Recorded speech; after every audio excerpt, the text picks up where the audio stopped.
morning. I tell you, we've been working with Todd and their team for about a year and a half, almost 2 years on this process. And I just got to tell you a little testimonial. I first heard of Tim's work when I was the interim state superintendent in Columbus. And we had representatives come back and say, man, you need to listen to this. This is what our schools need. Because it's about the culture that we create and how we're able to get things done in our schools. How do we manage conflict, all of this. And Todd, I got to give Todd kudos because we have districts. We have 26 districts we represent in North Point in 4 counties. We have about 7 districts that are jumping on board with Focus 3. But there are some superintendents that, listen, this is great stuff, but I won't do it because what this requires is that as your superintendent, he has to live it. He has to be willing to say, if I'm getting some information out, an idea, a vision, I need to be able to be the person to say, listen, test me on this. And it takes a lot of courage. And I can tell you right now, being a former superintendent, the headwinds are super, super heavy. Just understand that. Because no matter what decisions are being made right now in this current day and age, it's never right. There's people polarized on either side of any aisle that you talk about. And so for him to do this and say, listen, this is important. One more thing I want to say. What you're about to listen to here, we've been working with a core team here to hopefully bring this out to the rest of the district. But this is not just a process that is for school only. As you start listening to what Tim's going to be talking about, this is something I encourage you to listen to. How do I use this in my own personal life, personal and professional, because they're linked. So, Tim is an awesome individual. He's walked with some giants. If any Ohio State fans in here? OH? There we go. So, Urban Meyer, he came in, when he came to start his tenure there, he met Tim at a gathering, and then everybody else just disappeared because he wanted to talk more to Tim about what was going on. And they wrote a book called Above the Line. And even if you're not a football fan, I would say it's highly recommended. And that's part of his collection of he's writing more that's coming out. But you see the power of the team, of the good culture. Because what they did when they won that national championship was just absolutely amazing. But I watch what Tim does. He works with Fortune 500 companies, and he works with anybody wanting to say, listen, we want to be better than what we are now. We want to be elite. And that's little incremental every day over time. So I can't do justice to an introduction to him, but please put your hands together and give a warm welcome for Tim Kight.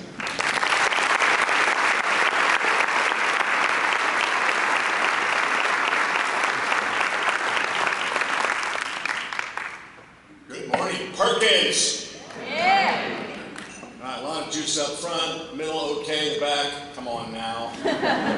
Heard a quote the other day. I was actually with the Jacksonville Jaguars, Coach Meyer down there doing work with them, and one of the veteran players came up and said, "TK, if you're juiceless, you're useless." Well, that makes some sense. Good morning, Perkins. Good morning. That's a little better. Okay, take that. You guys ready to get some education? Yeah. And it's funny. People will often say, they call me up and say, we need a motivational talk. And I tell people, I'm not a motivational speaker. I'm a teacher. I'm a coach. I'm an instructor. And I hope what I say is motivating. It is to me. It's been motivating to me for 40 years. And I've been doing it that long. Yes, I am that old. And I always say this about age. I love being my age. I've loved every age I've been, including this one. Maybe because I got 4 grandkids, and that's a blast. Grandparents, raise your hand. How awesome is that? You get out. It's like the other day, my 18-month-old granddaughter pooped in the bathtub. That was just And her older brother, who had done it, a couple years ago, he had a few choice words to say about his sister. Now my wife's grandma name is Mimi. I was going to be Pee-Pee, but it was probably not going to fly. So I chose the unique name of Grandpa. But we discovered with 4 grandkids that they can't say Grandpa early on. Mimi's easy, Mommy's easy, Dada's easy, Grandpa is not. So our 6-year-old, who's our oldest, she initially called me Pasta. So we were Mimi and Pasta. We were in an Italian restaurant. And then she got, whatever, but they evolved to it. But I want to jump into this, and we got to get going. Got to be done by 3. So let's, exactly. So here's the mission for today.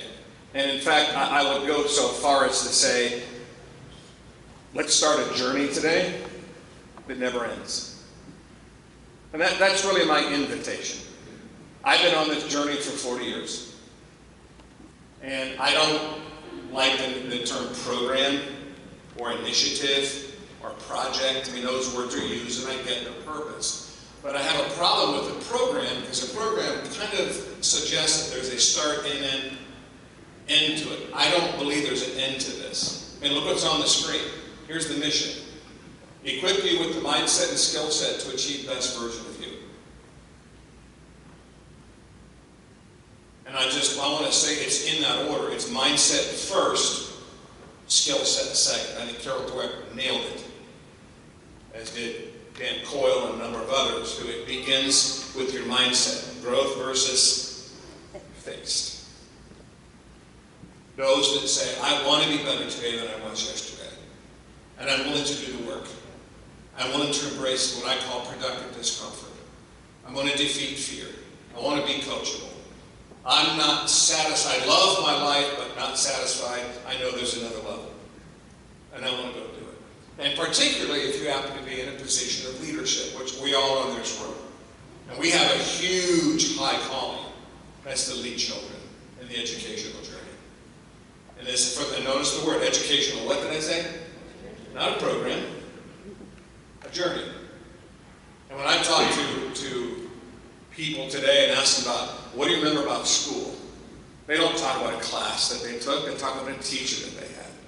They don't remember content. They remember connection. That's what they remember. Now, my wife's a retired first grade teacher. She taught 25 years in San Diego. I'm from Columbus, born and raised there, went to Ohio State 1 year, transferred to UCLA with track. And I ran track, and then I got to meet John Wooden when I was there.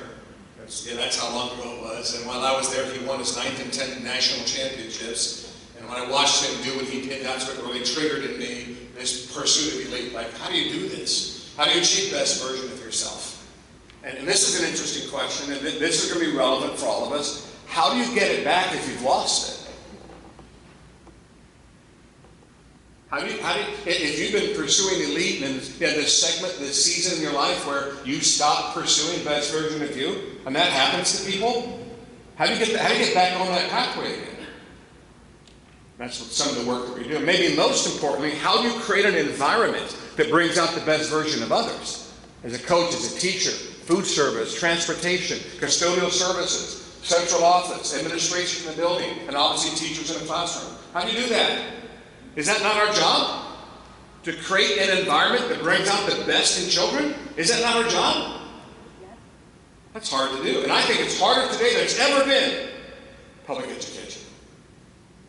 But it's a high calling. And we must always, and this is one of the themes I want to keep kind of pounding the drum today, don't lose sight of the mission. Don't let the noise and the frustration on the outside diminish the fire on the inside. Again, it's a high and noble calling. It's a mission. I love being with educators.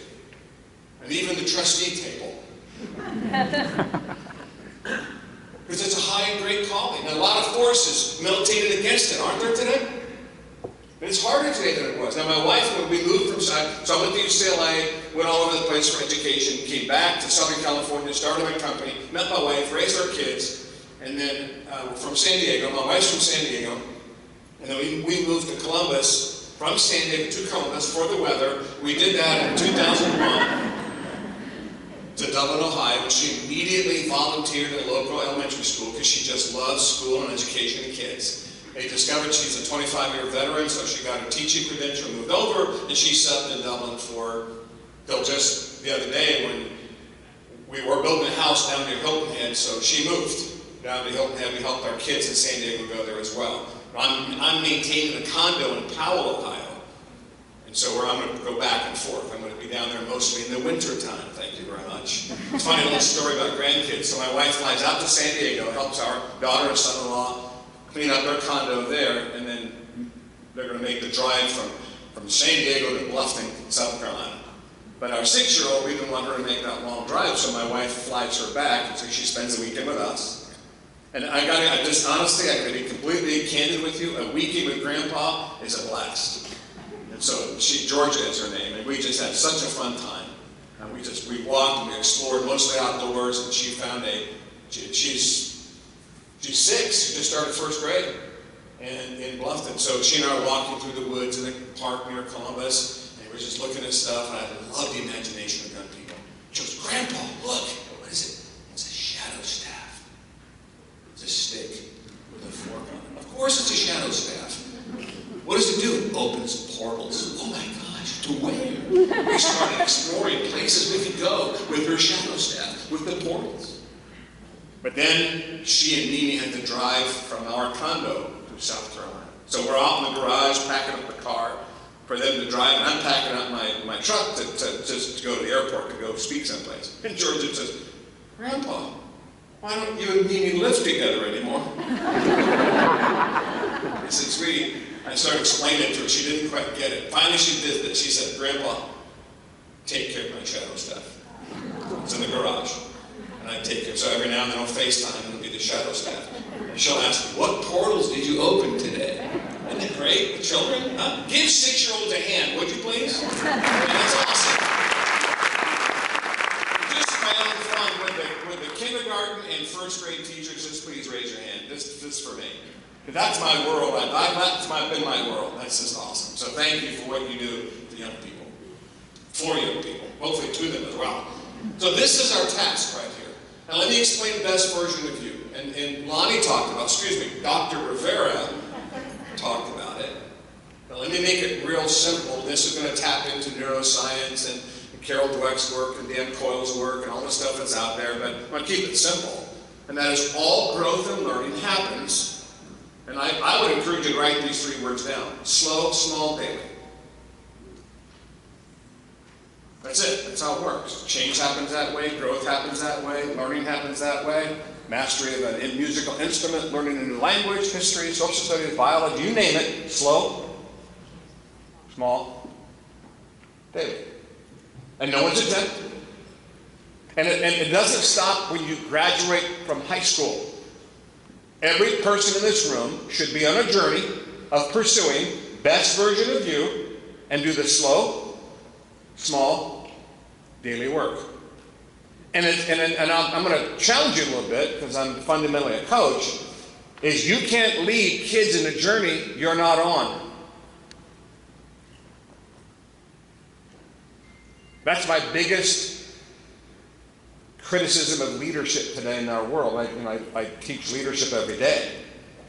And I see leaders calling people onto a journey that they're not on themselves. And it never works. Or another way I like to phrase it, if you've ever heard me speak, if it's not happening in you, it's not going to happen through you. That'll be interesting on your video.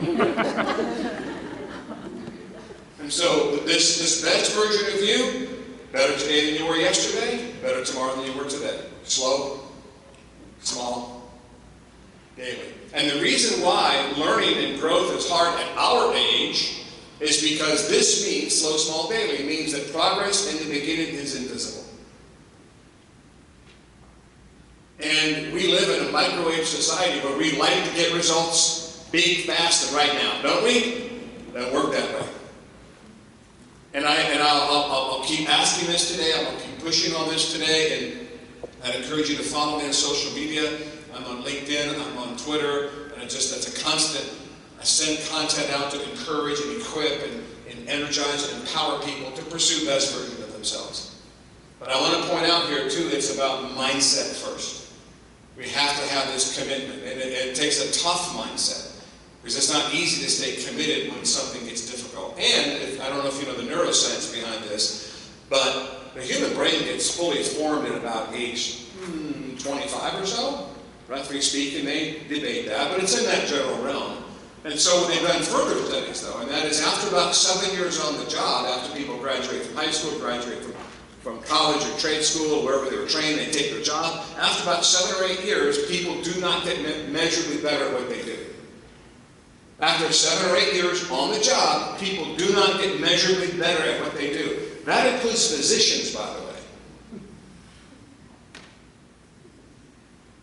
And the reason why is We maximize the skills that align with our talent. For the first 7 years on the job, you're still building skill that aligns with your talent. You're tapping into your aptitude, your natural wiring, your DNA, what you were born with. And then, after 7 or 8 years, after that, all the skills you need to build after that are skills you don't have talent for. Which means it's harder. I'll give an example of a skill that we all need that we probably weren't born with talent for. Because talent is a gift, elite is a choice. Wonderful statement. Talent is a gift, elite is a choice. Have you figured this out? You had no say on how much or how little talent you were born with. None. Zero. You got what you got. You didn't get what you didn't get. Period. End of story. Same for all the students you work with. However, skill is built through hard work. And you can build skill you don't have talent for. It's called neuroplasticity. The brain is plastic, not fixed. Every student you teach, I love this. Every student you teach can build skill that he or she doesn't have talent for. I think that's really exciting. Well, for one, it's exciting for me, because I definitely didn't get all the talent. And I love the fact that I'm 68 years old, still building skill, still embracing productive discomfort, discovering new things about myself. But we have to lead kids on that journey, but you can't lead them on a journey you're not on. So it's very important that we understand that we're going to create this environment that challenges all of us, as well as the kids that we teach, to build skill. Okay? So slow, small, daily. Better tomorrow than you were today. Better today than you were yesterday. And then let's build this mindset to achieve best version of ourselves. This is a legitimate request. Are we good on this? And so exciting. I mean, I think you have the hardest and the best job in the world, which is why we're all here today. Okay. Now here's a big picture. Let me just back up for a second, zoom out, and look at it from a big kind of enterprise, organizational perspective. This is called the performance pathway, and it's the physics of performance in any organization or team or classroom or business unit or division. And it simply states that leaders create culture. Culture drives behavior, and behavior produces results. That's what the pathway teaches. Leaders create culture. Culture drives behavior, and behavior produces results. This is true for everyone. It's true for the Jacksonville Jaguars. It's true for my company. It's true for your district. It's true for your buildings, and it's true for your classrooms. It's true for your family. And initially the pathway is descriptive, not prescriptive. It becomes prescriptive, but initially just describes. For example, you just stay with me on the logic of this. Mediocre leaders create a mediocre open screen test. Mediocre leaders create a mediocre, which drives mediocre, which produces mediocre. There you go. So if we want, let's reverse engineer this. Let's go right to left. If we want elite results, we have to build exceptional behavior. By building exceptional, but that we've got to become exceptional. That's physics, non-negotiable. And so we go back for a second, because I remember what I was going to say. Here's a skill that most of us didn't get talent for. Listening. I mean, raise your hand if you were born with world-class listening talent. And then as you got older, you got better. When you got married, you got even better. Anybody want to make that claim? So how important is listening in being a teacher? And being a teammate? And classified staff? And being married and having children? And listening is it's a superpower. Most of us aren't that good at it. We're not elite. In fact, studies have shown people work harder at acting like they're listening than actually listening. And there's reasons for it. And I don't want to get into it, it's not my primary topic for today, but I teach listening skills, and here's what I've learned about listening. There's a heart challenge and a mental challenge when it comes to listening. The heart challenge is we tend to like our own ideas better than somebody else's. We're fundamentally fairly self-oriented. True or false? It's true. So we're fundamentally kind of self-oriented. I mean, like, I love you guys, but I really like my ideas, okay? So I have a hard time untethering from what's on my heart to really connect with what's on your heart. And that's an art form to get away from my agenda and find out what's going on with you. That's the hard challenge. Then there's a mental challenge. And here's the mental challenge. The mind processes information 4 times faster than someone can speak it. The mind processes information 4 times faster than someone can speak it. Which means you're talking to me, and my brain is going way beyond what you're saying. So while you're talking, I'm thinking about what I want to say next. Or I'm judging how you look, how you communicate. I'm thinking about tomorrow when I'm fishing on Lake Erie with a friend. I'm thinking about my grandkids. All the time going, sure, yeah, way to go, bro, yeah, I ain't listening. I'm listening, just not to your voice. Is this ring true? There's an example of if you're going to become elite at listening, and I think you should become elite at listening. Not elite at talking. I mean, I want you to, but before you talk well, please listen well. I always say this to people. If you're not willing to listen, don't ask.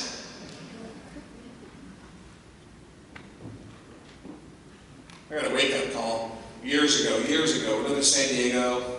I flown in. I was working with Ernst & Young on the East Coast. I flew in the last flight at 11:30 to San Diego. My wife pulls up curbside right outside baggage claim. I get in the 1988 Nissan Maxima. Love that car. Favorite car I've ever owned. And I sit down. I'm really tired. She turns to me and she's telling me all this stuff going on at school, all this stuff with the kids, and all this stuff. And I said, "Whoa, I'm tired, sweetie. You know, if you just give me the list of things, I'll give you the answer. I'll give you the solution. It does not have to be a long conversation."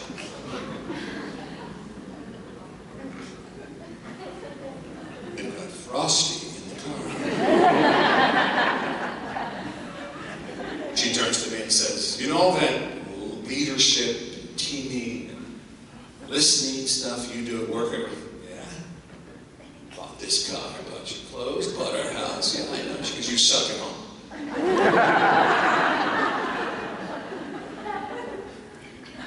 Me, being a card-carrying man, told her all the reasons why she was ungrateful. So when I got up from the couch the next morning, Albert, California, I went to visit a friend of mine, the accountability guy in my life, and very good close friends, Craig and Leslie. I had breakfast with Craig, and I had Betty's restaurant in Fallbrook, Huevos Rancheros, loved it. And I shared with Craig, my buddy, what Brenda had said, and I wanted him to, what? Like, watch it be strong. He knew what I would do. And he was looking for the trigger, and the trigger was the conversation with Brenda. I go home, I apologized to her, we made up, which was fun, and we made up.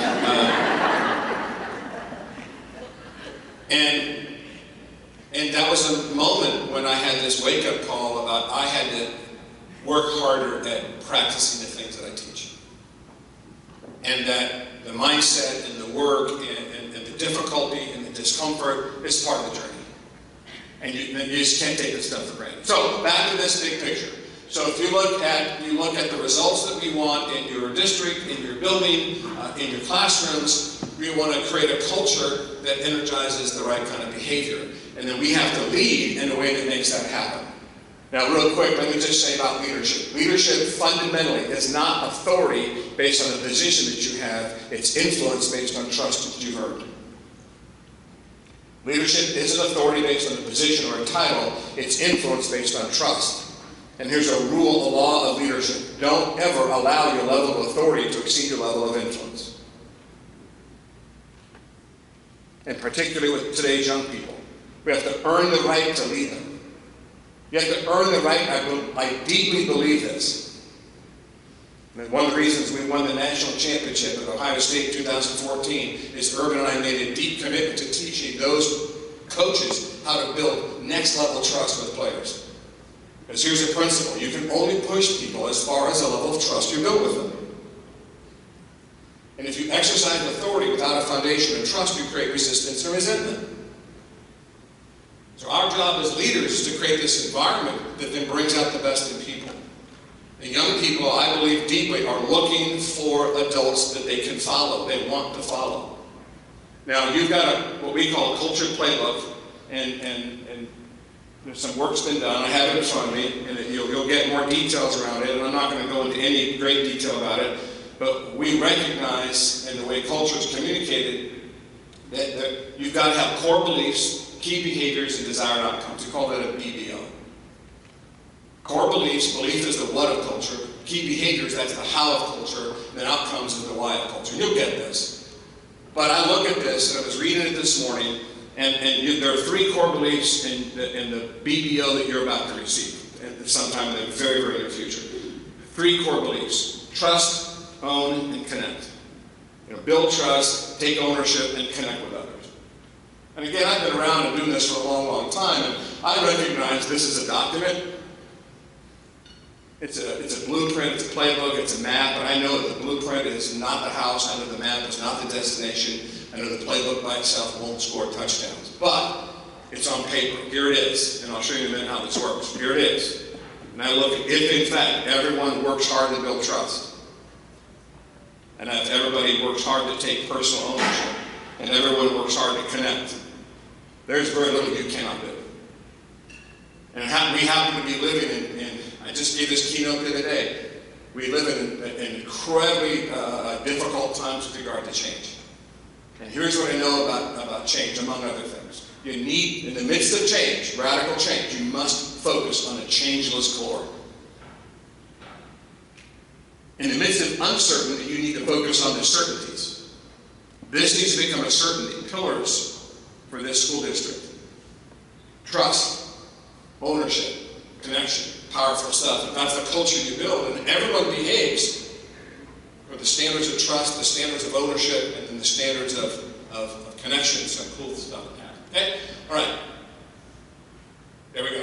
So what's culture's job? What is a culture supposed to do? Engage hearts and minds, align our effort, and energize the behavior that wins. That's culture's job. Culture's job is not to make people feel good. Culture's job is to engage hearts and minds, align our efforts around this common mission, and then energize what needs to be done in order to execute and get stuff done. That's culture's job. And somehow the culture stuff and culture and climate stuff, I see it, I read it, and people make it way too complex. It's not complex. It's not easy, but it's definitely not complex. That's culture's job. And I tweeted this out, I think today, about the number one experience of the culture that people have is the attitude and behavior of leaders. The number one evidence of culture that leaders build is the attitude and behavior of people. You want to know the culture at any building in this building? Just go in the teacher's lounge and listen. That's the culture. And just FYI on this, when this gets rolled out and you see this, that's not the culture. It's only the culture if you do it. If you do it, it's a culture. If you don't do it, it's not. Period. End of story. And I've been around long enough, not just with education, but other places, there's always cynics. Always. In fact, there's 4 kinds of people in every organization. The cynical, the compliant, the committed, the compelled. The cynical, the compliant, the committed, and the compelled.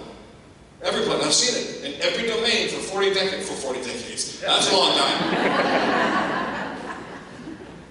And I'm guessing your district has some cynical, has some compliant, has some committed, has some compelled.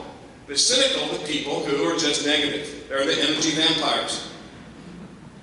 They're the people who quit but haven't left.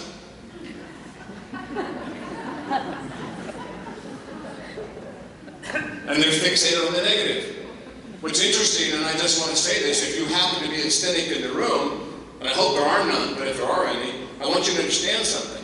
Here's the difference between the cynic and the compelled. The compelled also focuses on the same problems, they're not negative about them.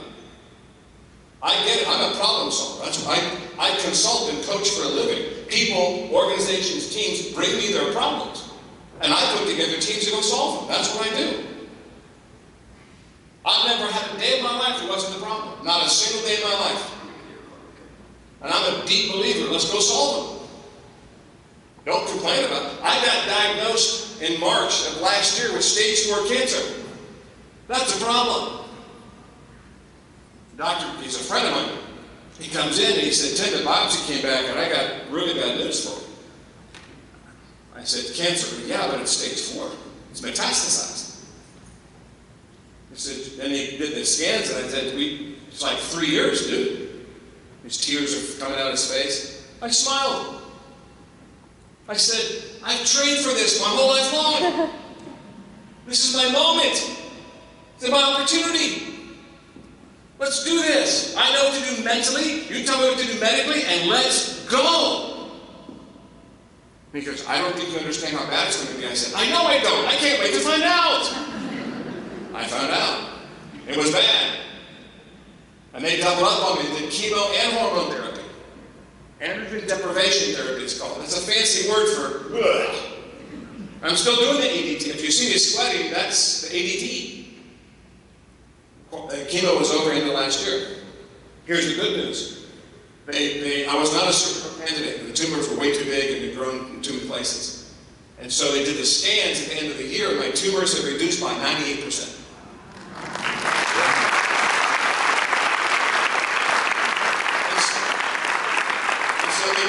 They said, let's do surgery. I said, let's go. And so they did surgery in January on the same day as the national championship game. Which was awesome because they come out of surgery in the late afternoon. I'm so heavy on narcotics, I didn't have to suffer the reality of the game. Still fuzzy to me. I was on the field with the Buckeyes 2 days ago for the first time in 18 months. And I was talking to Coach Dave, I was talking to Brian, and he goes, what'd you think of the national championship game? I said, I don't know, I was on narcotics, dude, I don't know. Brian said, so was I. I was like, okay. And now they've switched my prognosis from 3 years to like 15. Because all this stuff going on. Yeah.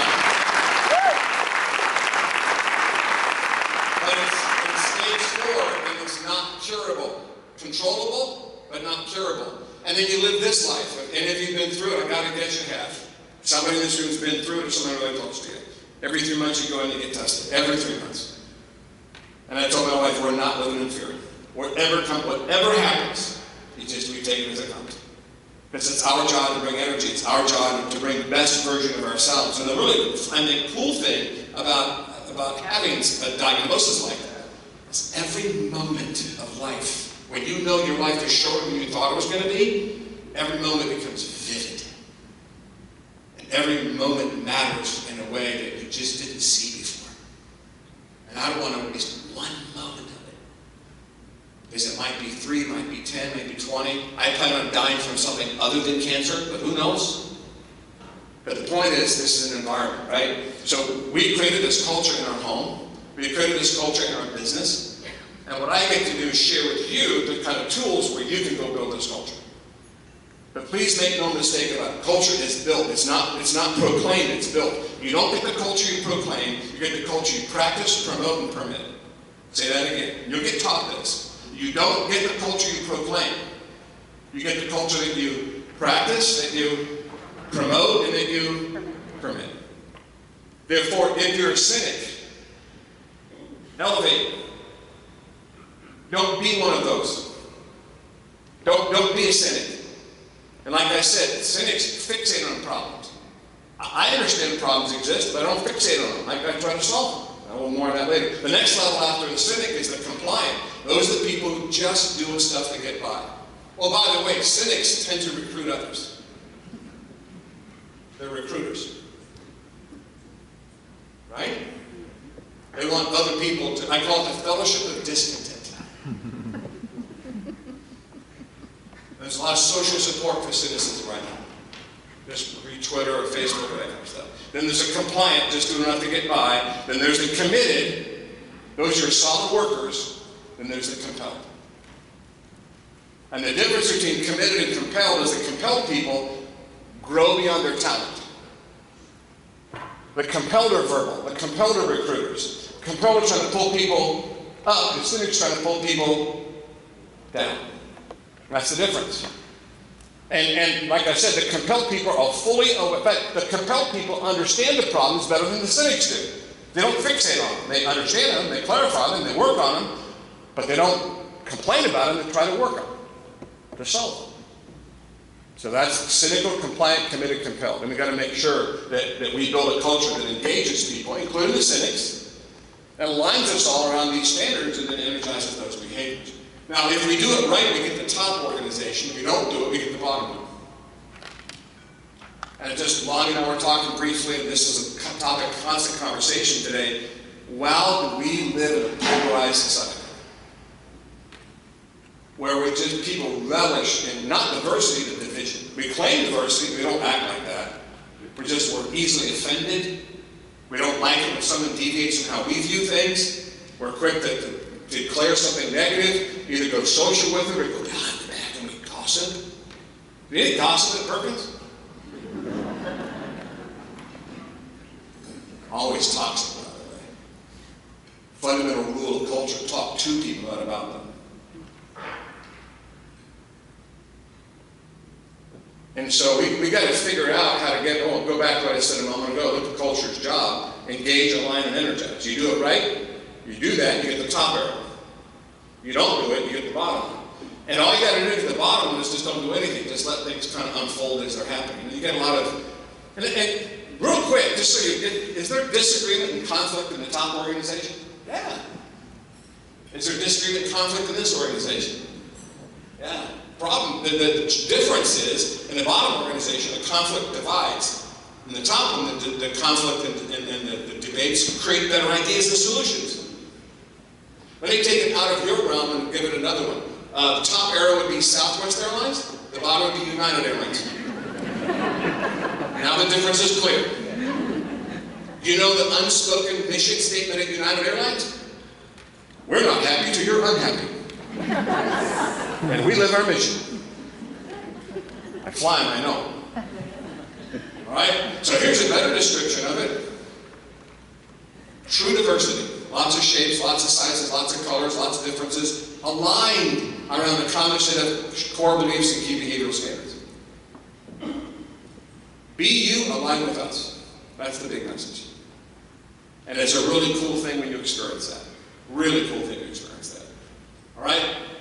So then here's the culture journey. And this is what I want you just to understand. We'll get into our factor here in a moment. But please understand the nature of the culture. There's 3 steps in building an elite culture. Paper, head, heart. Those are the 3 steps. Paper, head, heart. And number 1 is the paper side, and that's when you clarify. You put it on paper. You've done that. And it's been done. It's coming out to you. Here it is, on paper. There it is. It's not fancy. It's just really, really good. 3 core beliefs, some key behaviors and desired outcomes. Not some long statement. And by the way, not just a list of values, but the behavioral standards. It's on paper. There it is. And I've read it. It's right on spot on. You do this, greatness will follow. You don't do this, greatness won't follow. That's how it works. And so then you're going to get confronted with that in a good way, and then it gets clarified. Then the next step is head. Okay, now go communicate it, which is going to be the next step you all take. Communicate it.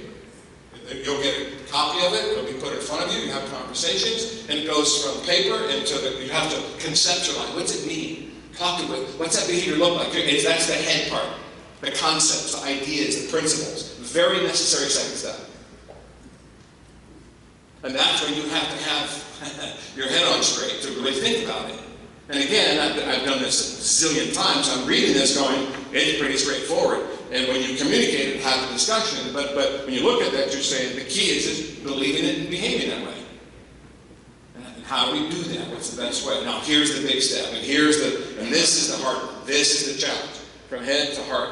And that's, you got to coach it. And this is where most organizations fail. They don't do step 3. You got to coach it. You don't get a culture that you proclaim. You get the culture that you practice, promote, and permit. You have to coach it. One-on-one, small groups, day by day, over time. You can't coach it enough.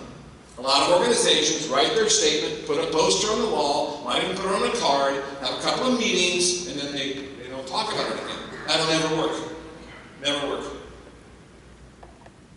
You have to coach these teachers in your classroom to the kids. And all the school districts we work with, they're doing well.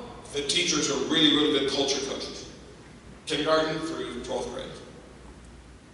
What does it mean? What does it mean? What does it look like here? What's it mean? Here's behavior that aligns with our culture. Here's behavior that doesn't. It's constant, nonstop. Coach, coach, coach.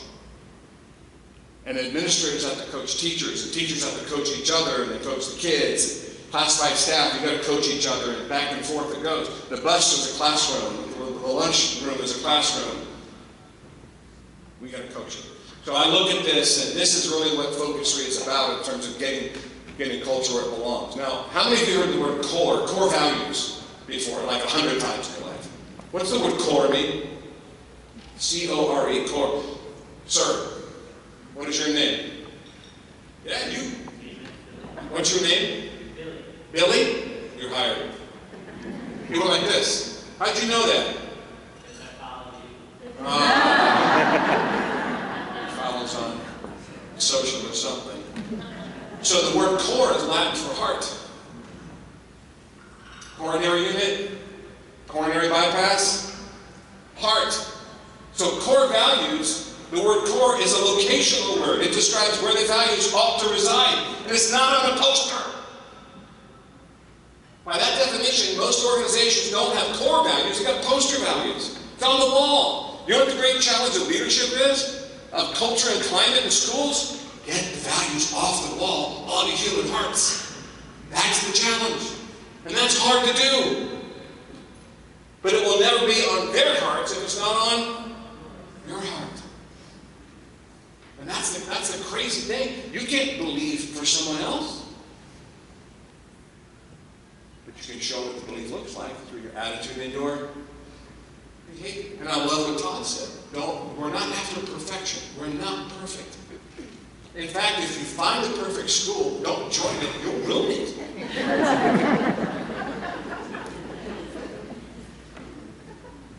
Have some grace. Yes? And let's work stuff through. Is this making sense? Is this resonating? And what I love about education is that we're all just anointed leaders. No matter where you are in the footprint of this school, which is why this stuff is so incredibly relevant. Now I love this illustration, school, classroom, 20 square feet. Now I could go district and all that, but each building has a culture, and every classroom has a culture. And when I say classroom, I'm talking about the playground, the lunchroom, the 5th grade class. I mean, it's any place, the band, the lacrosse team, or the football, those are all classrooms. And then 20 square feet is this wonderful metaphor that simply describes every person's sphere of ownership of the culture. So every person in this room, how many people in the room right now? What do we got head count-wise? Todd, you know the number of people in the room? Let me count up real fast. Yeah, that many people. So you have 20 square feet of the Perkins culture. It's a metaphor, by the way. It's not a physical space. Don't think. It's not even, the number 20 is arbitrary. People know I love research, and they say, how'd you come up with 20? Great. 30 sounded weird, 10 sounded small. I love how 20 sounded. And I teach this in Europe. It's not even square feet, it's metric. So it's not a physical space. It's what you control. And please make no mistake about this. You have 100% control of everything that goes on inside your 20 square feet. Outside your 20 square feet, you got impact. Inside, you got control. That's a fact, by the way.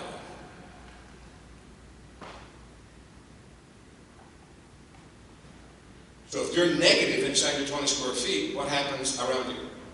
What impact? If you're negative in your 20 square feet, what happens around you? Negativity. Who chooses that?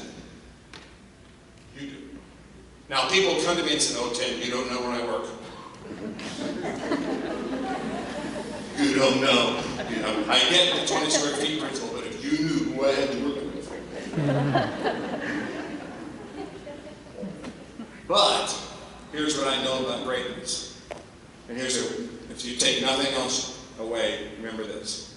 Don't let the frustrations on the outside diminish the fire on the inside. Don't let the frustrations on the outside diminish the fire on the inside. Of course there's frustrations outside of 20 square feet.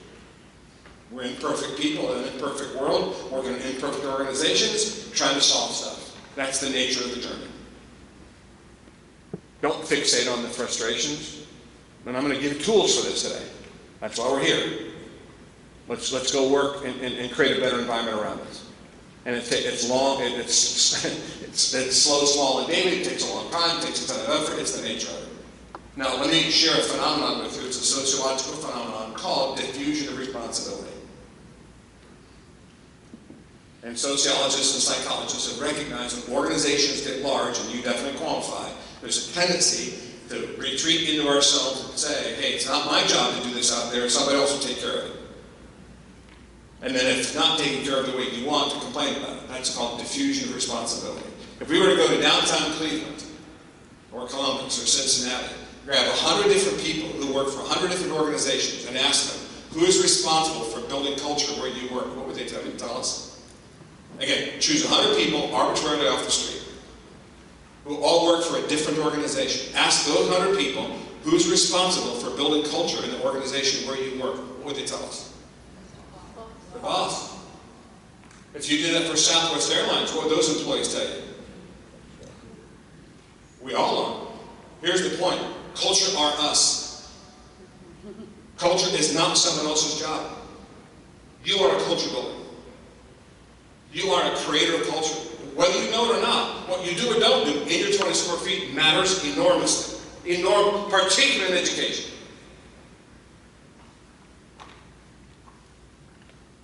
And so we work, whoa. What skill set do companies train the most in? Job skills. What causes all the problems? Whoa, again, that's two O's. Let me ask an even more pointed question. Did you have to go to school and get trained and get tested and get certified in teaching competencies to be a teacher in the state of Ohio? Did you have to go to school and get trained and get certified and tested in behavioral skills to be a teacher in the state of Ohio? That's 3 rows. And here's what I've seen. No amount of technical competence can overcome behavior skill gap. I've been doing this too long. You ever work with somebody who's a pain in the butt, really a smart person but a pain in the butt to work with? Dude, don't look around.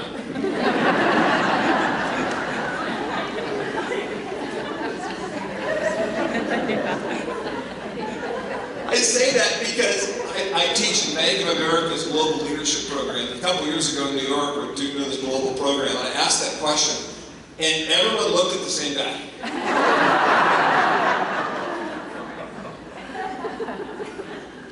And it was funny, except I went and talked to him at the break, and I said, well, why are you that guy? He kind of, he was, finance or IT or something, where he kind of prided himself on being technically great and relationally compromised. And I said, why do you choose to be that guy? Because there are training out there on managing your emotions and being a better listener and showing empathy and having emotional intelligence. And he goes, yeah, that's all it is. And so I could tell, I'm grandpa, and almost 70, I've been around a long time, I looked at the guy, and I saw through it all. And his name wasn't George, but hey, George, let me ask you a question. Are you that guy at home? It was that quiet, and tears started coming down. Because he was that guy. So, like Lonnie said, the stuff I'm sharing with you today, this isn't just being a better teacher or a leader in the classroom or the lunchroom or athletics or central office or administration of the building. This is about building the behavior skills that you need for the life that you want. I'm going to say that again, because that's an important statement. It's for you building the behavior skills that you need for the life that you want. And then when you're on that journey, you're in a phenomenal place to lead young people on that very similar journey. Because academic skills rise no higher than behavior skills. And I believe if we graduate kids with good academic skills and haven't taught them behavior skills, we haven't done our job. And there's a huge issue today that behavior skills aren't being taught like they should be. And so we need to do that. Okay? So we're going to behave one of 2 ways. There's a line in life, and above the line is disciplined behavior, below the line is default. discipline over default. This is life's great battle. And disciplined behavior is intentional, on purpose, and skillful. And default behavior is impulsive, on autopilot, and resistant. And it's just the way life is. And the word discipline it doesn't mean punishment, by the way. It was hijacked by the punishment people years ago. We have reclaimed it for its original meaning. It's a Latin word that means learning. I know this because I took 4 years of Latin at Worthington High School from Mrs. Winifred Drum, who happened to be born just after the Earth's crust cooled. So,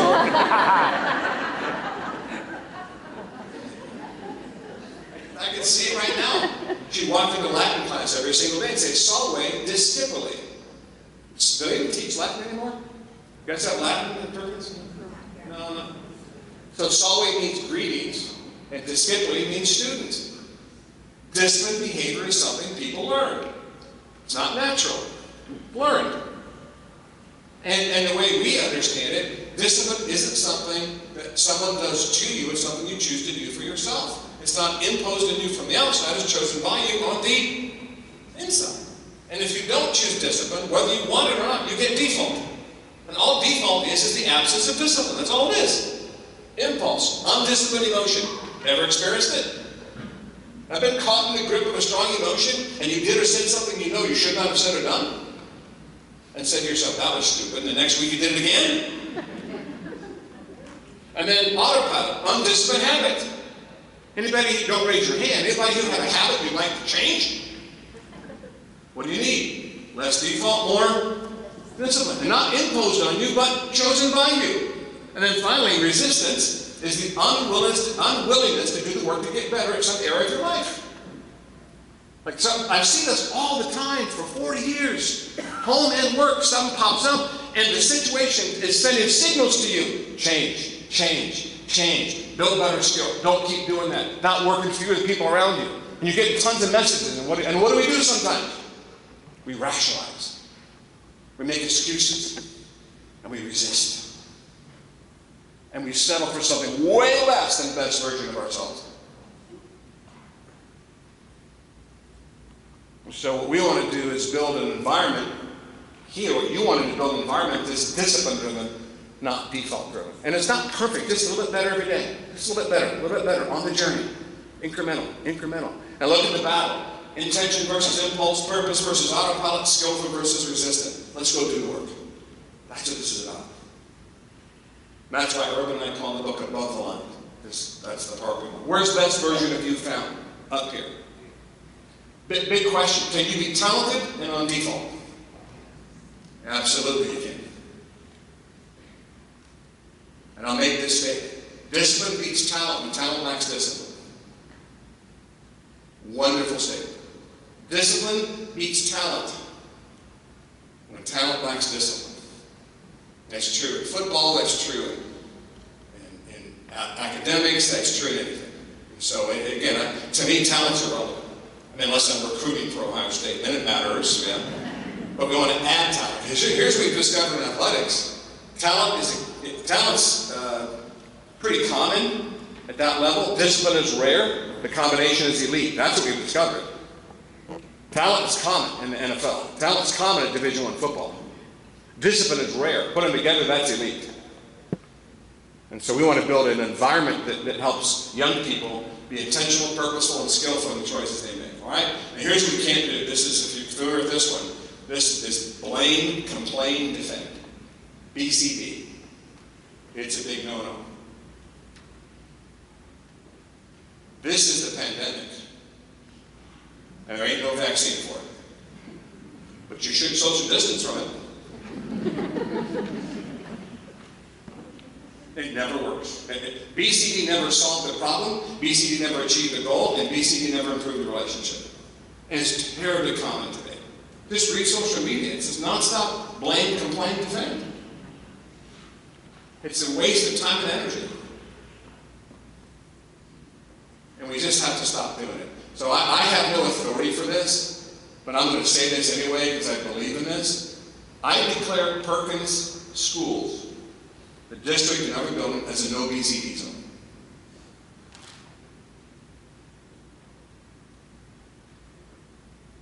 And I challenge you to accept the challenge. I invite you to accept the challenge. Now, here's what you can't do. Now, this is dangerous. I've seen people do this, and I'm quick to counsel against it.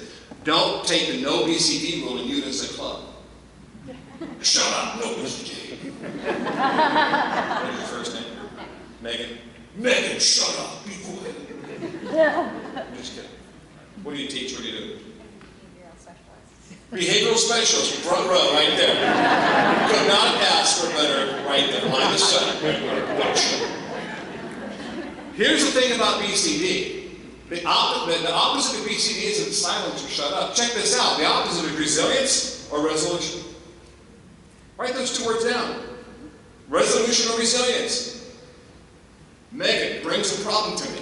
Great, put it on the table. Let's work together to fix it.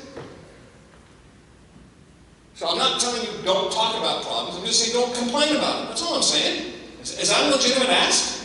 Put the problem on the table. And some of you will say, Tim, the problems are huge. I know. I've lived a long time. People send me stuff all day long about problems. That's what we do. And the bigger the problem, the harder the work. I love hard work. It's somewhat enjoyable sometimes. Just put the effort into it. That's resolution. Let's solve the thing. Now, some problems can't be solved. So now you need resilience. Resilience is the mindset to navigate difficult situations with a great attitude. Think about if we just stopped right now and said, okay, no more BCD at Perkins. We're going to replace it with resolution or resilience. We're not going to ignore problems. We're not going to turn our back on problems. We're going to talk about them with an attitude of solving them or navigating through them with a great attitude. What would happen in your district? What would happen in your buildings? What would happen in your classrooms? Game changer, yes? I want you to understand something with absolute crystal clarity. BCD is a choice. And I'm telling you, stop doing it. I'm not choosing you, I'm not singling you out. I said the same thing to B of A, same thing to EY. When I shared this with him, and oh my gosh, I had BCD my whole life long. Stop doing it, coach. I've done it. It's not like I'm singling you out, I'm not. I'm just saying, what? Can you join the no BCD group, team? Let's do it. Let's have resolution or resilience. Now, if someone comes to you, because this happens to me all the time, again, I'm going to be purely hypothetical. Megan, after this, chases me on the hallway. TK, can I talk with you? Sure. I don't want a BCD, but. Now, you would never do that because you're a behavioral specialist, right? But people say that to me all the time. And what follows is nonstop what? So here's my approach. Here's what I do. 3 steps. Love, listen, redirect. Those are my 3 steps. Number 1 is love. You gotta love people. Gotta love people. And real quick definition. I'm not talking about feeling-based love. I'm talking about character-based love. 3 words for love in the Greek language. Eros, philia, and agape. Eros, philia, and agape. Eros is feeling-based love. We get the word erotic from it, but it doesn't really mean sex. It's applied there. But eros is like it feels like I love beer and pizza. That's eros. Tastes good. Okay? But that doesn't work in leadership. The second is philia. That's friendship. That's shared interest-based love. Like I love fishing. I'm going to go fishing tomorrow with a friend of mine from Port Compton, the teacher, coach, middle school guy. And in fact, I don't know if he's going to have beer and pizza, but if beer, pizza, and fishing, that's a good day. But that doesn't work for leadership. Because when the feeling goes away, the shared interest goes away, the love goes away. There's a third word the Greeks have, agape. And that's love that chooses to act in the best interest of other people, irrespective of how you feel. Say it again. It's choosing to act in someone else's best interest, irrespective of how you feel. That's an altogether different level of love. So when I say love, listen, redirect, if you want to lead people, you have to love with that agape love.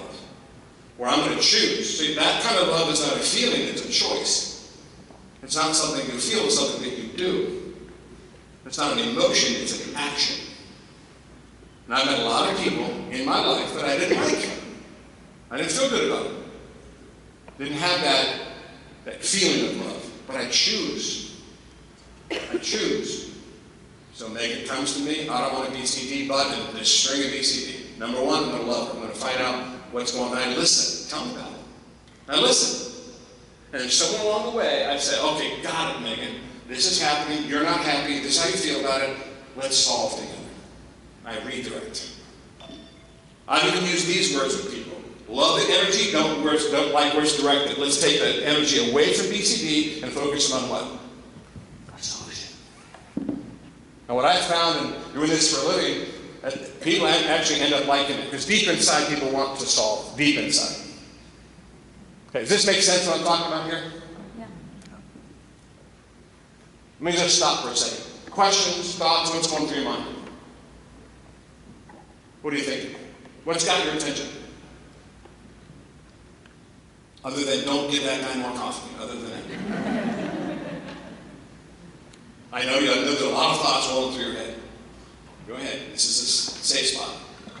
Up here, safe anyway. What are you thinking?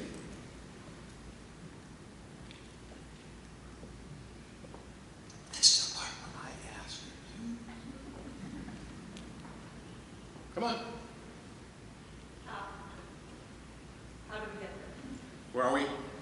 How do we get there? How do we get there? So I'm going to show you a toolbox on how not to do this and how to build a culture. I'm going to give you a system and tools. And that's coming up in just a moment. Great question. Love that. How do we get there? Whew, I like that one. Yes, sir. How do we assess that it's working? How do we continue once it's there? Yeah, so one of the cool things about, at least at a high level, your culture playbook has an outcome piece to it, as you well know. And are those outcomes being produced? That's the first thing you look for. And then the other thing is that, and when I get to E plus R equals O, you watch and observe behavior. How are people behaving? What are people doing? And how are they changing? How are they growing from less default to more discipline? And in fact, that's probably the best way to think about it. And from an assessment perspective, is that's all observable. That's observable. And the big test is when I act on default, let's reverse this around. So Megan and I are talking, and she sees me on default, and she makes a decision. She's going to act with courage. She's going to take the tools we've taught. She's going to take the culture playbook, and she steps out and says, "Hey Tim, can I get a conversation with you?" Sure. And she holds me accountable. Has a difficult conversation with me.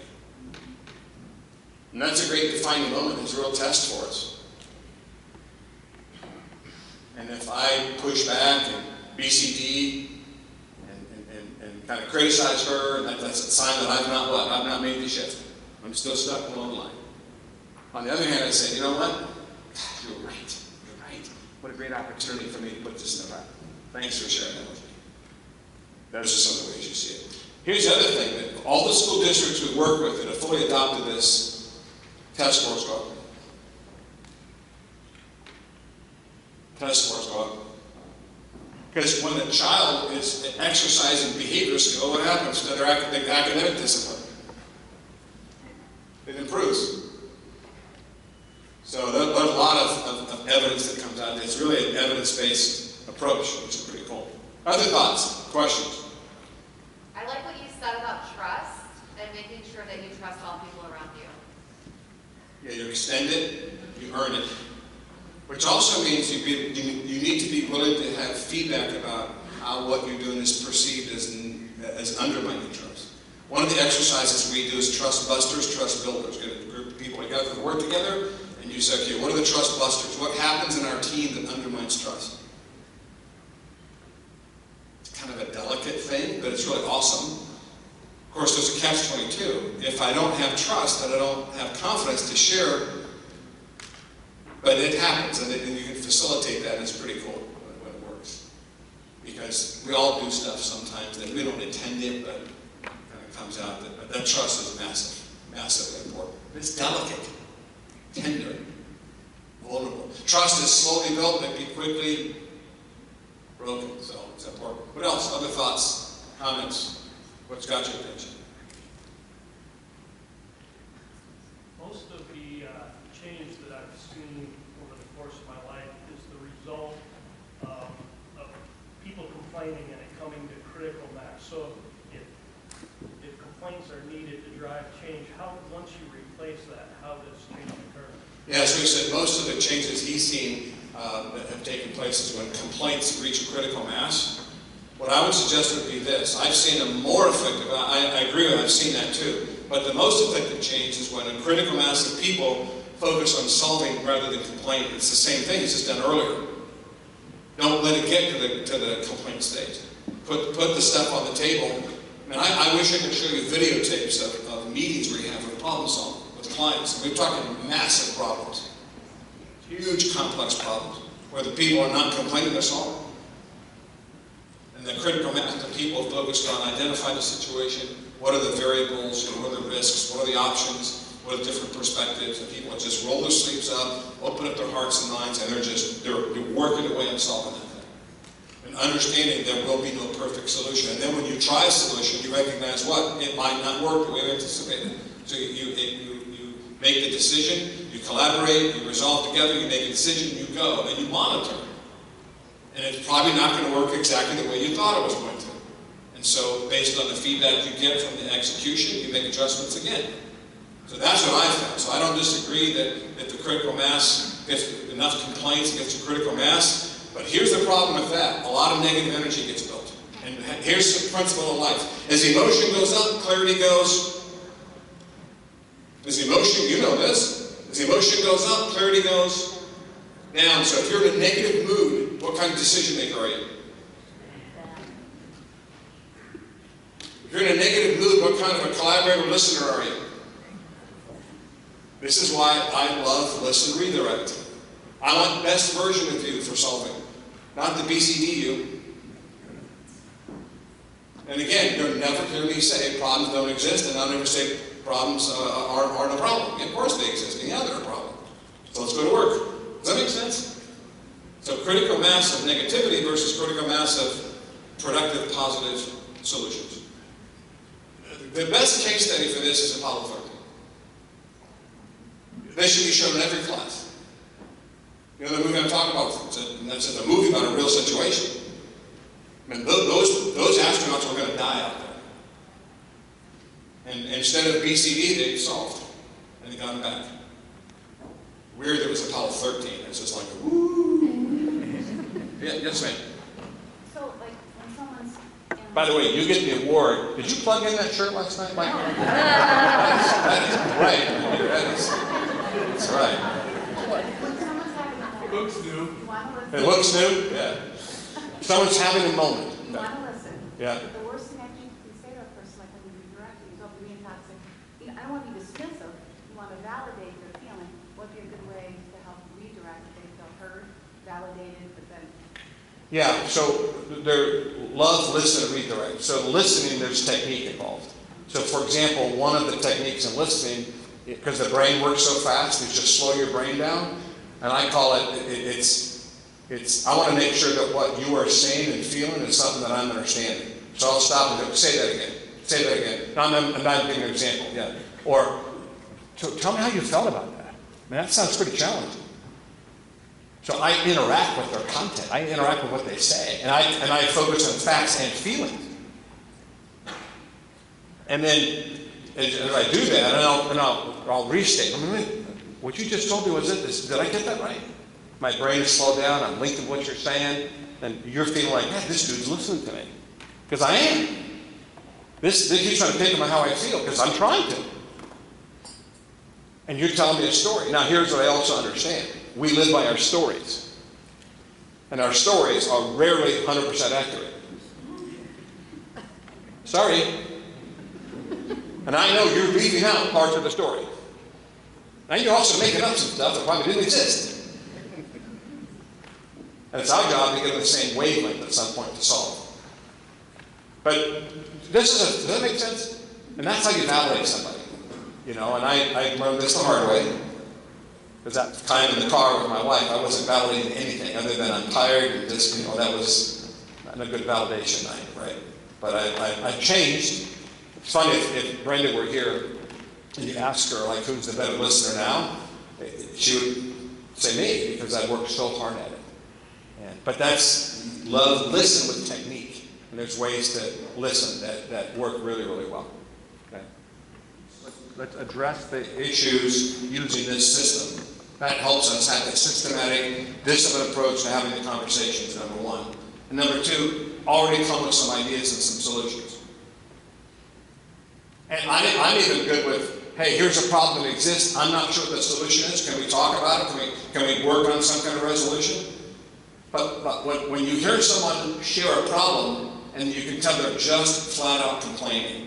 They're not looking for a solution. They don't want a solution. They've not given a thought to a solution. They just want to complain and whine. That's what we can't do. Like, we meet on a regular basis in our company, at least once a month, and put issues on the table, things that need to get solved. I think God have that in the buildings. And there's different ways we can approach it. We'll consult you and coach you on that. But if there's like a monthly problem-solving meeting, but I'll tell you this, prioritize, because here's the deal. This is really interesting. Another school district 2 years ago, I asked them, what are the top 5 things you like least about teaching? I mean, like, rapid fire. Boom, boom, boom, boom, boom. There are 5 things important. And I said, okay, let's say I've got the magic and I eliminated those 5 things tomorrow. They're gone. What happened? 5 new things will what? Pop right back up. Just FYI, that's the same thing about raising children, or being married, or having a significant other. There's always issues. So I think on a regular basis, you need to have a problem identification, problem-solving meeting as a group, and sit down and identify what are the issues. And then prioritize. Don't try to do everything. You got to prioritize. Very important. And then don't get hung up. Well, wait a second. I think number 7 should be number 1 on the board. And I'm mad because it's not. And teammates don't do that. Let's all gather our resources are on the top 3. 1, 2, fade down. Okay? Is that helpful? Anybody else? Thoughts, ideas? Someone had a hand back here a moment ago. Did I scare you away? All right, let's keep moving. All right. So no BCD, and let's do this. Let's get rid of any lingering attachment to the entitled mindset that we shouldn't have to deal with frustrating, inconvenient, or irritating things. Because we do. It's just, let's just not have an entitled mindset, because we are not exempt from frustrating things. I haven't done this yet, but I've asked my team to do it, and that is, we work in all these different industries: banking, utilities, athletics, education, financial services, manufacturing, distribution, automobile manufacturers. Honda is a client of ours. We work with dealerships. I mean, we work with all these. And there's a list of problems in all of them. We've even done government work. That's a thrill.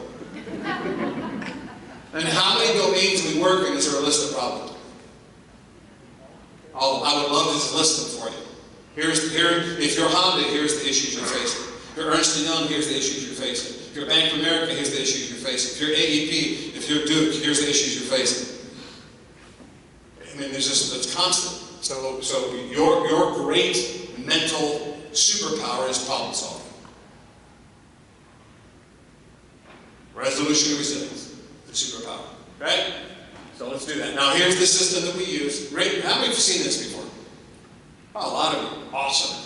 E plus R equals O. Event plus response equals outcome. And what it teaches us is that we don't control the events of life, we do control our response, and it's our response that produces the outcome. Events happen, they influence us, we can influence them, but we don't control them. Again, events happen, they influence us, and we can influence them, but we don't control events. We do control how we choose to respond, and it's our response that produces the outcome. It's just physics of individual behavior. It's how life works. Our job is to be good at it. And again, I know psychographics, so there's some people in this room, again, I don't know who you are for sure, but there's some people in the room who are control freaks. You like to try to control things. It's never really worked for you. It doesn't work for people around you. And today's the day. Let it go. Become an influencer, become a leader, become a shaper, not a controller. And maximum success is about the R, not the E.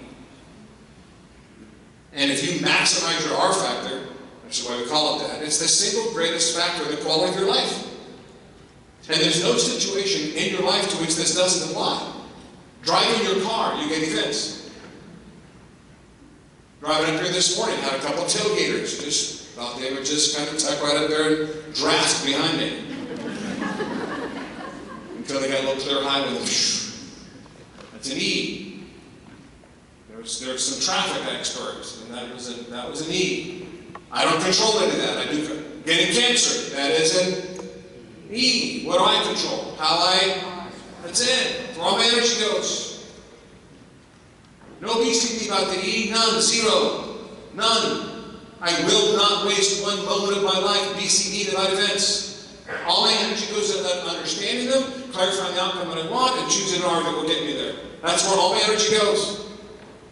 In my family life, in my personal life, in my medical life, in my business life, that is where my energy goes. And so this is why it's super clear. It's not easy, but it sure is clear. And here's an interesting statement. And it comes up on a slide in a minute, but I want to leave this up. The O that you get is determined by the R that you choose. Want a better O? Choose a better R. The outcome that you get is determined by the response that you choose. If you want a better O, choose a better R. Don't wish or wait for a better E. I see a lot of people today, and this is becoming a pandemic in and of itself, where they just sit around complaining about the E, hoping the E will change, rather than put their energy where it belongs, which is improve your response. Don't wish or wait for a better E. Choose a better R. And here's the thing about us in the room. I mean, children tend to complain about the E. They need to learn a different way. Whose job is it to teach them? I know it's their parents. I get that. I get that. But call me crazy, it's not happening in the home like it should. So it's our job, to the best of our ability, to teach ERO to the kids. Here's another thing. If you're not getting the outcome that you want in your life, if you're not getting the O that you want, three things. Either you're not good enough, so improve your R. You are good enough, you haven't done long enough, so be persistent. Or it's the wrong R, so swap it out for one that works. And that's it. If you're not getting the O that you want, either one, you're not good enough, so just keep doing the work. Slow, small, big, make it better. Or you are good enough, you haven't done it long enough, that's a persistence, perseverance issue, stamina. Or it's just the wrong R, so just drop that one and choose one that works for the situation you're in. That's it. This cuts through the noise. This has saved me so much time, so much emotional stress. This is life. That's our job. Now, how do we do this? That's the after. So you're not determined by circumstance. You're determined by choices. You are not your situation. You are your choices. Live by vision, not by circumstance. This is also, by the way, called Mental Health 101. And we go back for a second. SEL. This is SEL right here. Kids wig out on the E. What do we need to do? We call it self-efficacy. Let's build our R factor capacity.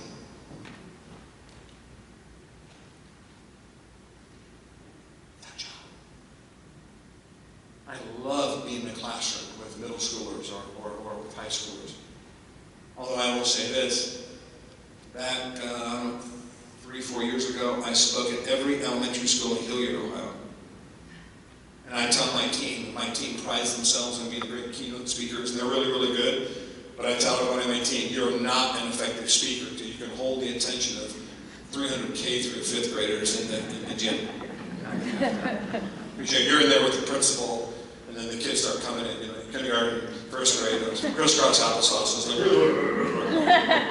they were just going, and the teacher, they get quiet. You wonder how long will they be quiet? You know the answer to that is, right? The principal says, Mr. Kight is here, and you've known him from Ohio State, and Mr. Kight, take it away.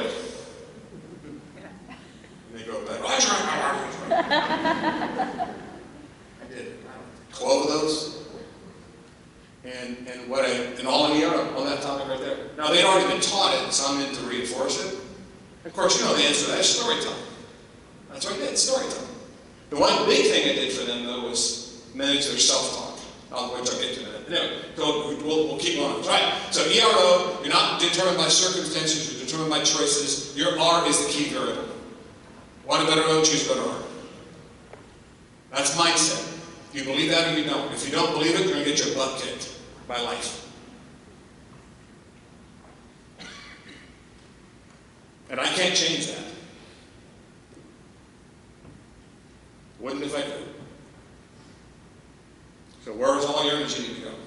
Understand the E, clarify the O, and manage your R. It's the single greatest factor in the quality of your life. How you manage the R. And that's the key variable. Okay? Right, so that's the toolbox. I'm going to walk through it very quickly. Like I said, it'll be done by 3, so we'll be done with this. No, it's going to take a lot longer. But here are the 6 disciplines for managing the R. This is the how-to, and this is how we know we're making progress. This is how we move it forward. We have to teach this. This is coached. Taught and coach, and then apply. Mechanics. These are skills that are done. These are fundamental basics of life. If you do those 6, and they're not terribly complex, by the way.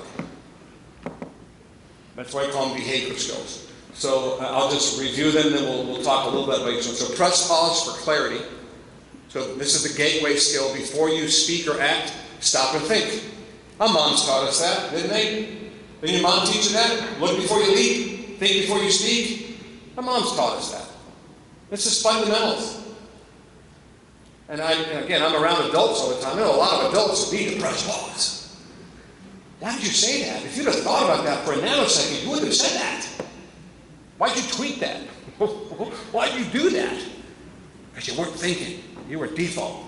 And now you're defending yourself. No. So press pause. For clarity. Number 2, get your mind right. Now that's a hard one, by the way. Manage your emotions. Manage your emotions. Create positive energy in yourself. Do not wait for the situation to create positive energy. Create your own. Create your own. Know how to get yourself out of a bad mood into a good one. Or better yet, I love this, how to have a good attitude when you're in a bad mood. Get your mind right. And one of the keys there we'll talk about is self-talk. Number 3 is step up. Step up, discipline out, do what needs to be done. Meet the demands of the situation. Discipline action. First 3. Press pause for clarity, get your mind right. For energy, step up for discipline action. Imagine the power of that in your life, in your classroom, with your kids. Clarity, energy, action. Is that not life at its best right there? Especially in response to difficult situations. And the more difficult the situation, the more important your response. Clarity, energy, action. Number 4 is adjust and adapt. That's all about change, flexibility. Be great at change. Do not be a change resistor. I mean, it's 2021. Let's get with the program. You ever heard of VUCA? V-U-C-A? You ever heard that? That's the world we live in today. Volatility, uncertainty, complexity, ambiguity. V-U-C-A. It's a VUCA world. Volatility, uncertainty, complexity, ambiguity. Every business today, we're dealing with VUCA. And it's true. And if you're expecting certainty, whoa. You're expecting stability. I mean, all I know is the unexpected is coming. You thought 2020, there's more stuff coming. So be prepared. So be flexible. So clarity, energy, action, flexibility. Number 5 is make a difference. And that's a little bit shift here. 1, 2, 3, and 4 is how you manage yourself. Number 5 is how what you do affects other people. How about this? Your R is an E for others. And this is sobering. How you manage the R is deeply personal and never private. you have an impact on people around you, whether you know it or not. And then number 6 says that's full circle. Slow, small, big, build skill. And that's about growth. So energy, clarity, energy, action, flexibility, impact, growth. Now, before I give you a little bit more on each of these, and again, I'm not going to take long, but let me just ask an important question. Where do you tend to do this best? Where do you manage your R better, at work or at home? And I've asked this all over the world, in every industry. Beijing, Buenos, Boston, Brussels, doesn't matter. I get the same response. Raise your hand if you think you tend to manage your R better at work. Raise your hand. This is what we hear all the time. But why would we take them for granted like that? But why would we do that? I don't know if there's an easy answer to it either. I had this conversation. But is it fair that we kind of have that view, but probably shouldn't? Yeah? So why else do we do this? Why do we expend our R factor energy and we bring a better R factor at work than we have at home? It's a safe place to do it, and they're doing it too. You know what? No one's ever said it quite the way you did. That's awesome. What is your name? Janet. Janet. You got right there, Janet. You didn't hear what she said. She goes, it's safe. I've heard that before. But then she said, but they're doing it too. And that was, yes. Misery loves no one. That's going down in the annals right there, Janet. Yeah, we falsely believe it's safe. Because is it really safe to do this at home? Is it really safe? Not really. Are they doing it sometimes? Yes. But what do we know? But what do adults? Adults don't say, well, she did it first. That's not how adults are supposed to think. I love the 55-year-old version of, you did it first. Is energy an issue? You expend energy and kind of... All right, so let me try this on for size. What if you adopted ERO as your system for managing your behavior? And, by the way, if you don't have a system, may I suggest to adopt ERO?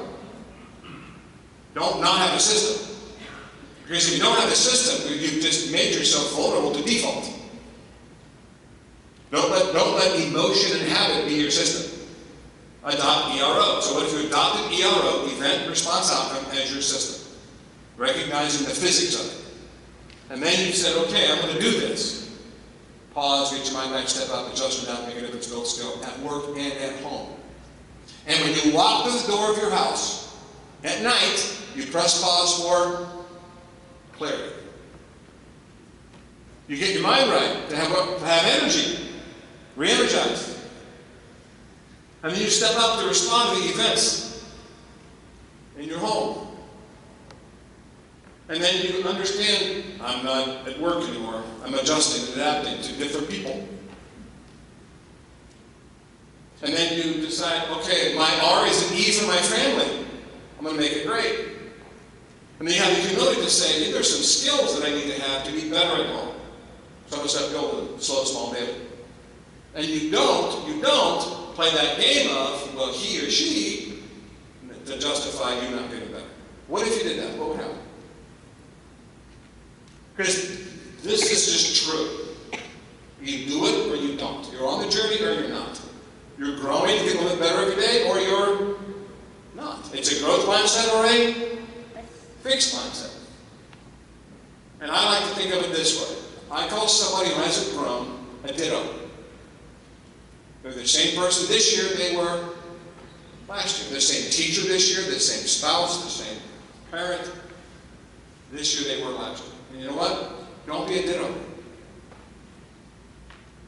Grow and get better. So that's the system. So let me just unpack a couple of these and then we'll get out of here. All right, so number one, press pause. Let's talk about that. Your first reaction isn't always your best response. So that's why pressing pause is so valuable. And here's what you do when you press pause. You think and use the system. ERO, event, response, outcome. Ask yourself 3 questions, and here's what you ask. What event do I have? What outcome do I want? What response do I need? That's what you ask yourself. And I'm going to go back for a second. First of all, clarify the E and the O before you choose the R. If you're not clear about the event you have and the outcome that you want, you're just reacting without thinking. So press pause and ask yourself, all right, what's the situation? That's the E. What outcome do I actually want? That's the O. And then what response will get me there? And that's the key. So choose the R that will get you to the O you want. Now keep this in mind. Sometimes the R that is necessary is difficult and you're not good at it. It's uncomfortable. That's okay. Go do it anyway. And that's one of the keys to an effective life. You cannot live by comfort. You cannot live by comfort. How you feel is not a great reference point for what you should do. All right, so that's the first one. Now, the second one, get your mind right. Again, my comment earlier about energy, this is about the emotional step. Your mind either puts up barriers that hold you back, or your mind builds bridges that move you forward. And you're in charge of your mind. Your mindset is a choice. Barriers or bridges. And when I work with young people, I have a lot of conversations with them, SEL kind of stuff. Let's talk about what's in your mind, how you're feeling, what kind of thoughts produce your feelings, what stories you're telling yourself, what self-talk you're involved with. And I have them identify mental barriers and mental bridges. It's just a dialogue with me and the kids. And they love to talk about this when they know it's safe. Now, self-talk is big. I mentioned we live by our stories. Kids today really live by stories. So I mentioned to you earlier that, my wife was calling. I've done this before with Apple Watches, so she'll call, and I'll hit it. It's like, hi, Brenda. But that's not her. So elementary school kids, I love this. In these assemblies that I did, I teach the kids self-talk. How to talk to yourself in a positive way that produces a positive emotional state. I have them say 3 things. And then I am, I can, I will. I have them repeat after me. Say I am, and say I am. And I say, not good enough. Because they shout, oh, no. And I say, I can. And they say, I can. And then I have them shout, I will, I will. Now, what they don't know is I am as an identity statement. I can as a capability statement. And I will as a commitment statement. And if we have positive identity, positive capability, and positive commitments, we feel positive and we act positive.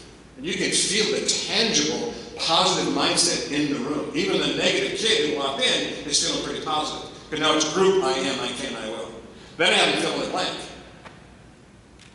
I give them content to the I am, I can, I will. And I say, tell me this. And say this after me. I am relentless. And they go, shout, I am relentless. And just for a moment, kids are feeling very relentless. Why? Because emotion responds to visual and verbal input. We know this. This is why this approach to SEL is phenomenal. Say it again. Emotion responds to visual and verbal input. And kids are getting really shitty input today. Sorry. Aren't they? So let's give them really positive visual and verbal input. I am relentless. What's the next one, Coach Guy? What's the next one? I can do the work. Shout it, guys. I can do the work. They shout it, and they're feeling now capable. Again, for a moment. Right? And then I have them fill in I will. You tell me what the I will is. And it's pretty cool what they say. They'll raise their hand. I will. I'm going to make my bed every morning. I will stop hitting my stick. They start making these commitment statements. Driven by what? Identity and capability. All built around self-talk. Get your mind right.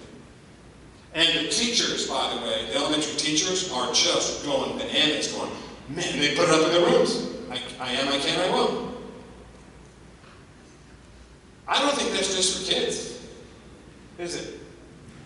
Have you ever found yourself not feeling it? You had days where you weren't feeling it? Is it just me?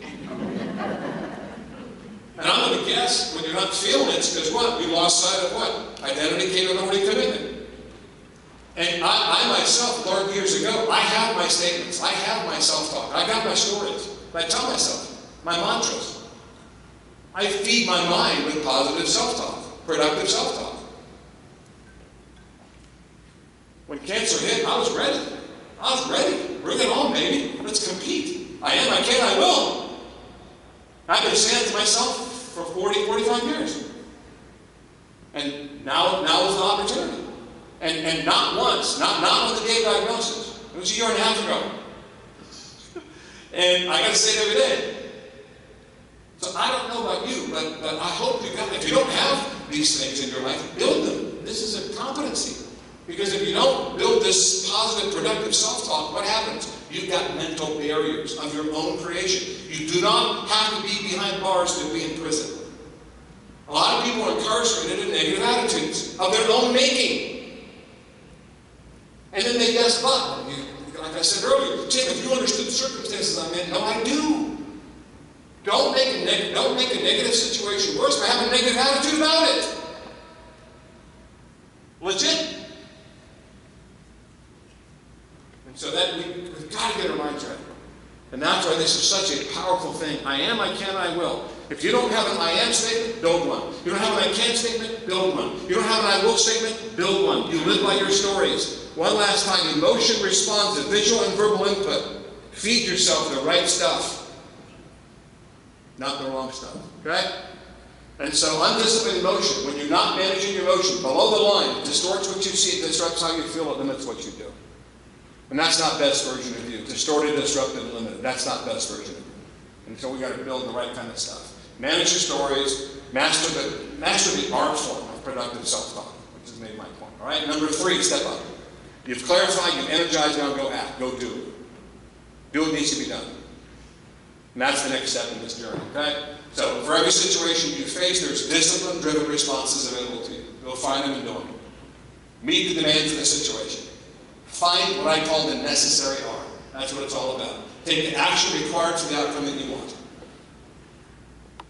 Go do the work.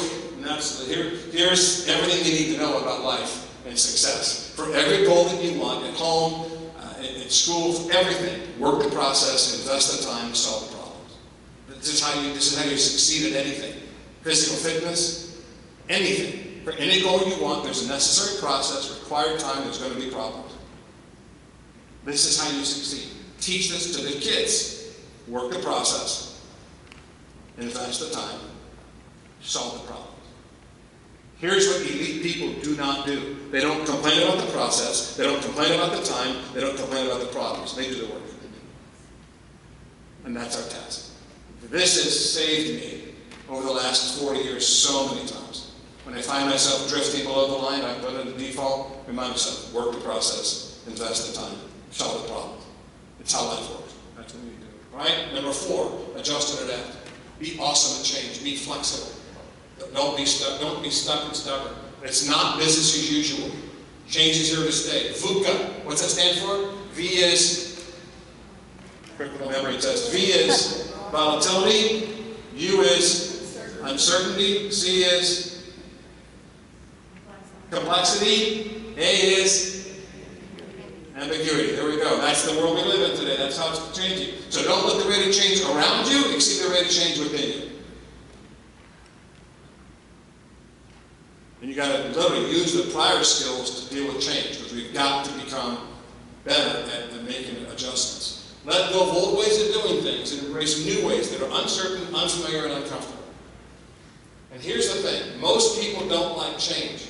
So, don't be like most people.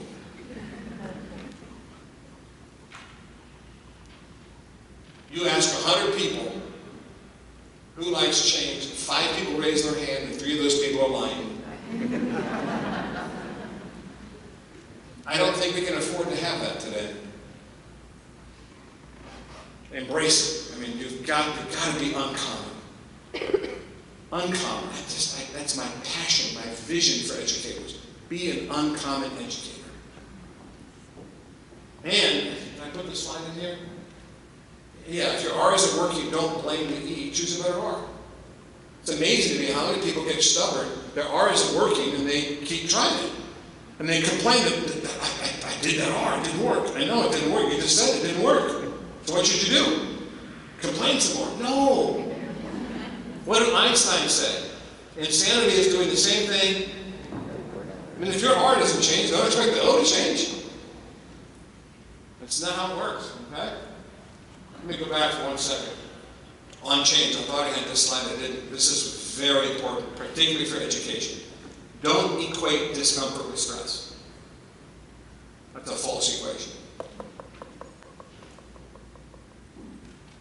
Change is uncomfortable.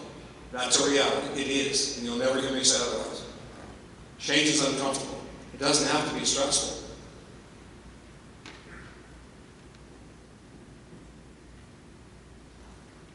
Don't frame it as stressful.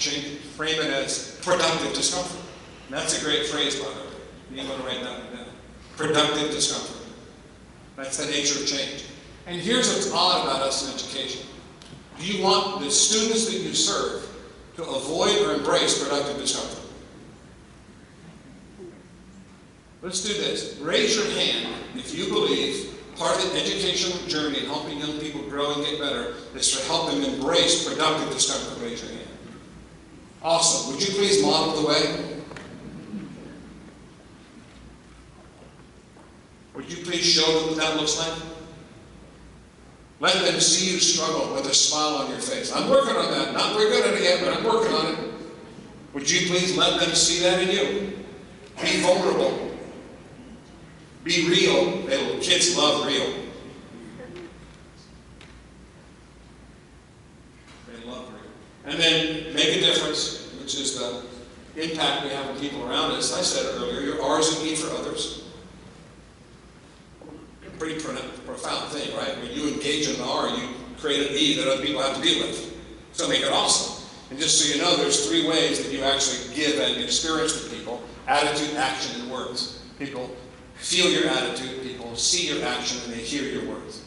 So you're constantly giving people, you show up every day with an attitude. You do things every day, and then you use words every day.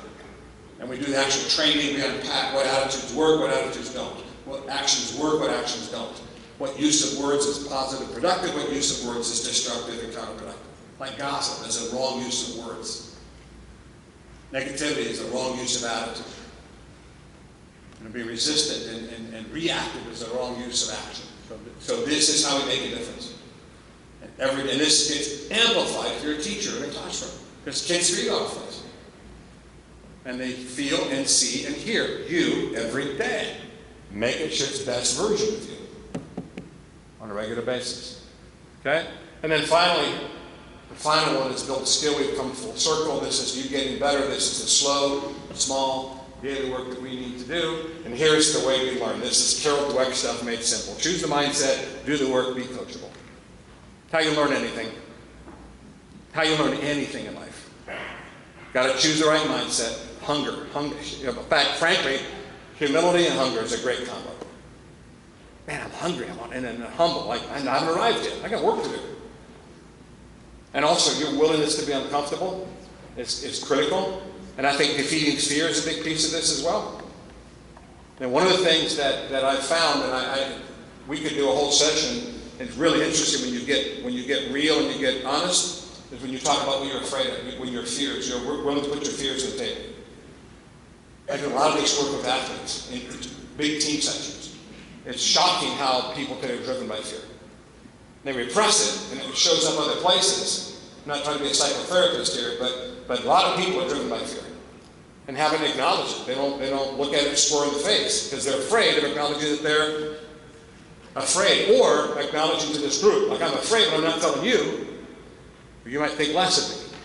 So fear is a big one. So mindset stuff is huge. And there's lots of other good stuff. Do the work. You got to grow and learn and get better. You got to do reps. There's work you got to do. Focus, repetition. There's no other way to build skill. And then this big is be coachable. Every single person in this room should have a noticer and a truth teller in their life. A noticer, truth teller in your life, other than your spouse. And a noticer, truth teller is somebody you go to and say, I want you to observe me and give me feedback on areas you think I can get better. Because you've got blind spots. There's things about you that you don't see. And the rest of us are experiencing those things. Like, did you know that people are constantly giving you feedback? You're just not involved in the conversations. You're aware of that. And so a noticer and a truth teller is somebody that you say, observe me, give me feedback. And when they give you feedback, don't argue with them. Now, I'm not saying they're always correct, but your job isn't to argue. Your job is to what?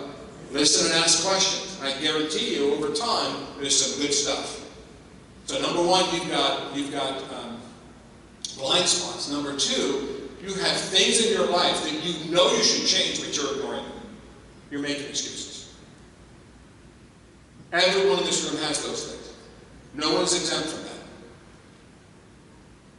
And what's really disturbing to me about 21st century America is we're hiding. We're hiding. Don't hide. Now, I'm not saying you, and by the way, you don't want a lot of notice or truth tellers in your life. You don't want one or two. And choose wisely. And don't choose a gossiper. Like if I make you my notice or truth teller, and you notice something, and you run off and tell, I'm just kidding, of course you would never do that to me. What is your name again? Susan. Susan would never do that. That was purely out there. That makes sense what I'm talking about? My coach go me? You have a coach? Who coaches you? Here's what's odd. For a living, you tell other people what to do. Who tells you? Who teaches you? Think about that. So that's a big opportunity for us to what? Go from here to here. And your truth teller needs to be someone who loves you. Not with eros or philia, but with agape. That selfless commitment to your best interest, irrespective of how they feel. So find that person and commit. Okay? So the process of building skill, slow, small, daily, just the physics of it. Doesn't happen fast, doesn't happen big leaps, requires daily effort, and that's how we all need to get better at whatever we do. Okay? So my final question, and I'll wrap up with this: what does the life you want require of you?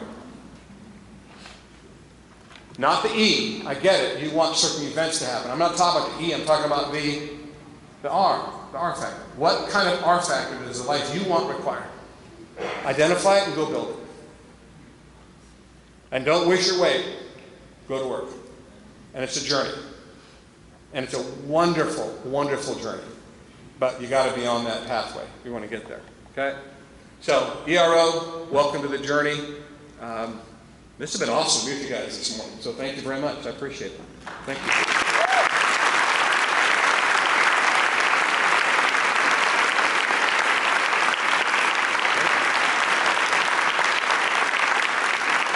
That's our website. I'm on Twitter at Timothy Kight. It's K-I-G-H-T. It's not Knight, it's Kight, just FYI. We'd love to have you follow on Twitter or on LinkedIn.